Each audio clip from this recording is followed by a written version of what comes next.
What happens if you pour lava in water? What if you trap liquid nitrogen in a bottle? How do you make a smoke cannon, or a flamethrower, or secret spy glasses with home supplies? These are just a few of the insane science experiments you can do at home. This is a nitrogen rocket. We're just gonna pour the liquid nitrogen into the Coke bottle. And once I cap this, the pressure is gonna start building. Oh shoot!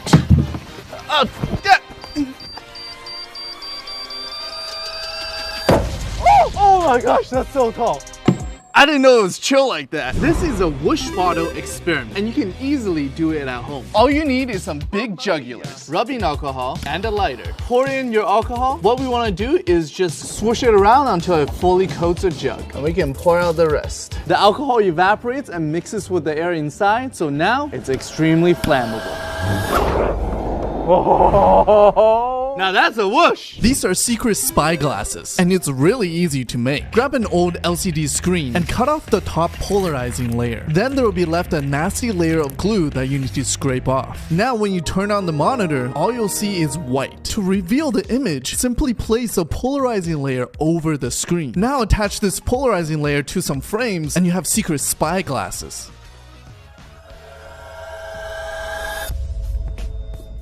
This is a homemade flamethrower made with cinnamon powder. Cinnamon powder contains a lot of oil, making it water resistant. That means if we dip our finger into the water, it should not get wet. Hey, that's still dry. But the high oil content in cinnamon powder also makes it super flammable. So we can actually make a flamethrower out of cinnamon powder. If we just pour some into the squeeze bottle here, that's gonna be our flamethrower. So if we just take a lighter and squeeze our cinnamon onto it, we should have a flamethrower. It's go time.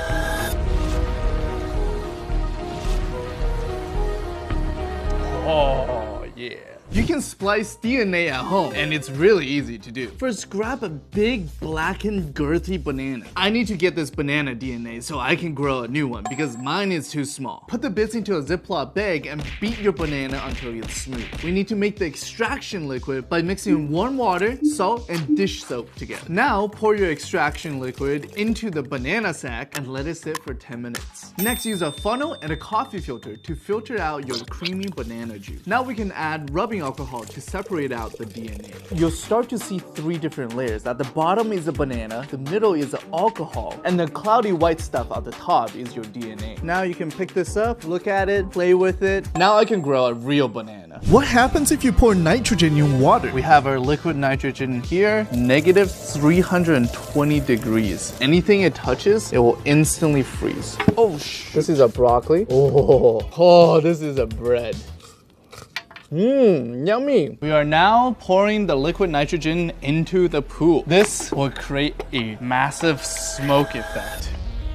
Oh, the liquid nitrogen is sitting on top of the water. The water is actually considered hot to liquid nitrogen. So it's causing the liquid nitrogen to instantly boil and then turn into vapor. That looks so cool. This is a self-exploding balloon. To make it, all you need is Ziploc bag, baking soda, pure citric acid, and Vinegar. In the bigger bag, add a 1-to-1 mix of baking soda and citric acid. Shake it up a little bit. In the smaller bag, add Vinegar. And before you seal it up, add some air. Now place the smaller bag into the bigger bag. Now when I whack the smaller bag, the Vinegar is gonna mix with the citric acid and baking soda, causing a huge chemical reaction. It's go time! Oh! Oh my gosh, that's gonna be insane. Oh, it busted. This professor risked his life to prove a scientific theory. But what is it? So I've recreated the experiment at home to test if it's real. It's called the conservation of mechanical energy, meaning if I let go and give it a push, the weight should come back further than where it started. Now that's pretty dangerous. But if I don't add an outside force like a push, then the kinetic energy should stay the same. It will come back but not have enough energy to go past the initial starting point. And I'm willing to bet my life on science. If this goes wrong, I'll probably end up with a few broken teeth. It's go time!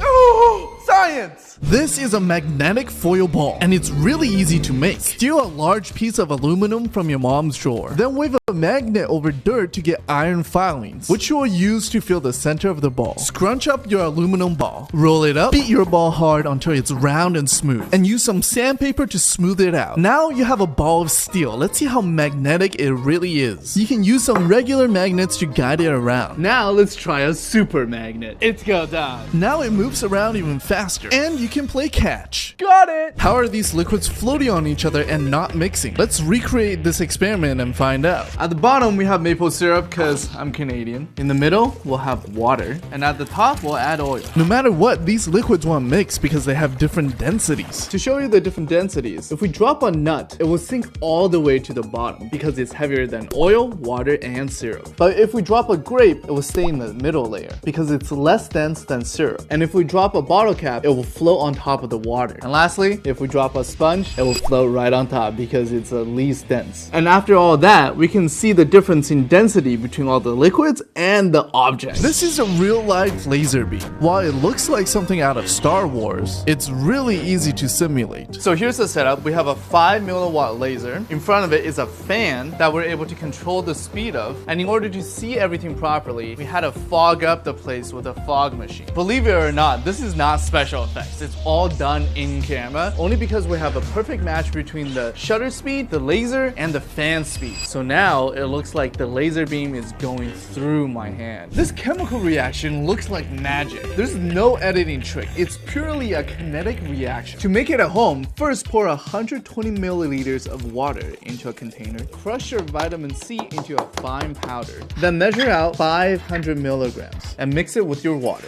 Once it's all mixed, add 12 milliliters of iodine. And you can instantly see the iodine color instantly disappear. We'll leave this aside and start mixing our second solution. Add 40 milliliters of boiling water and add 200 milligrams of cornstarch and mix it well. Now mix in another 100 milliliters of hydrogen peroxide. By now, you should be feeling like Walter White because both of our solutions are done. Now we just have to mix the two liquids back and forth, and then they should instantly change colors after a while.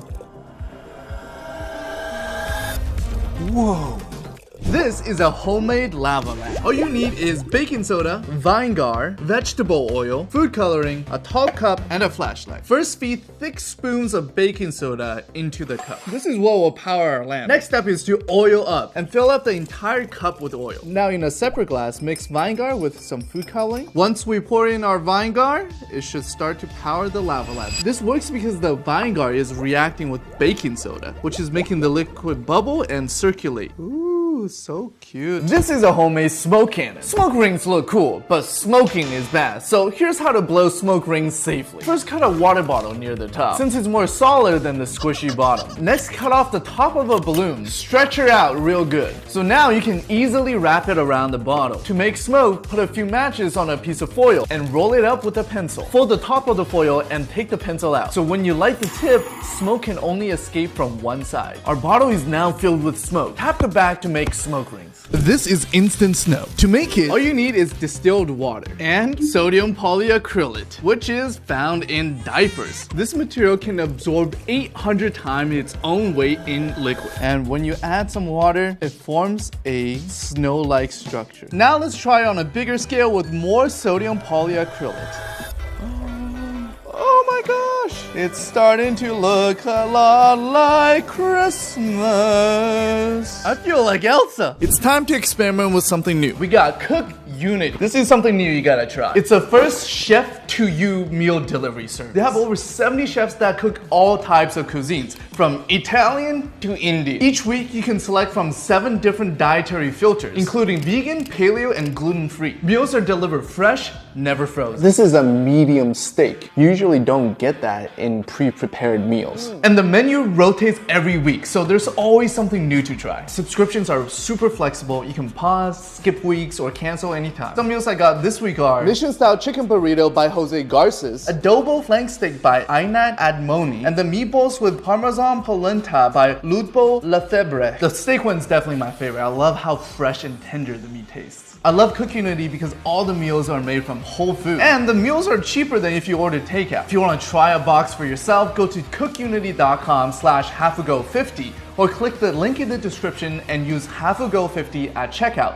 for 50% off your first order. I promise you it will be worth a try. What happens if you pour lava in water? Minecraft tells me it will make an unbreakable material called obsidian. So to test if that's true, we have to make some lava. First, heat up the furnace. Then we add the rocks and let it heat up until it turns bright orange and it will start melting. All right, our lava is melted. Now let's get it into the pool. Oh my gosh, that looks so cool. Whoa! Let's dump the whole thing in. It's boiling and turning into steam instantly. Now we just have to dive down there and retrieve our obsidian. So we retrieved all of our rocks. The texture here is super interesting. You can basically break it apart just with your fingers. That means Minecraft is alive. If you want to watch more cool experiments, tap the screen right now and subscribe.